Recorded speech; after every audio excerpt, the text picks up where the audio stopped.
Mga kapuso, nagbabalak ba kayo maglechon sa Noche Buena? Hinay-hinay lang, sabi ng Department of Health for a healthy holiday.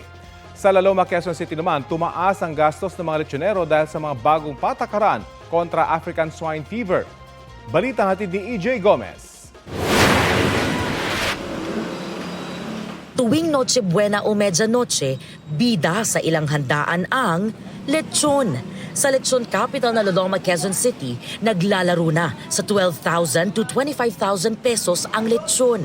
Ayon sa ilang nagtitinda, nakaapekto sa kanila ang 2 linggong pagsasara ng ilang lechonan nitong Nobyembre dahil sa African Swine Fever. Hindi na kami dito nagkakatay eh.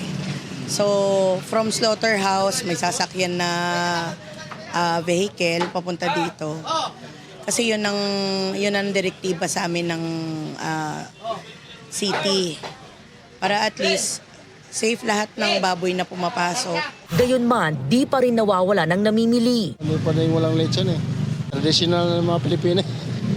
Ngayong kabi-kabila na ang handaan, paalala ng Department of Health, ingatan ang kalusugan. Kadalasang tumataas ang insidente ng atake sa puso, alta presyon at stroke tuwing holiday season. Dapat daw maghinay-hinay sa mga pagkaing mamantika o di kaya'y sobrang alat o tamis. At kung maaari, iwasan din ang bisyo gaya ng paninigarilyo at pag-inom ng alak. Bilang bahagi ng Ligtas Christmas Campaign, iikot sa mga ospital si Health Secretary Ted Herbosa. Mula December 23 to January 5, araw-araw na maglalabas ang DOH ng datos ng mga nagkakasakit sa puso, naso-stroke, ina-asthma, gayon din ang mga naaaksidente sa kalsada at nasasabugan ng paputok.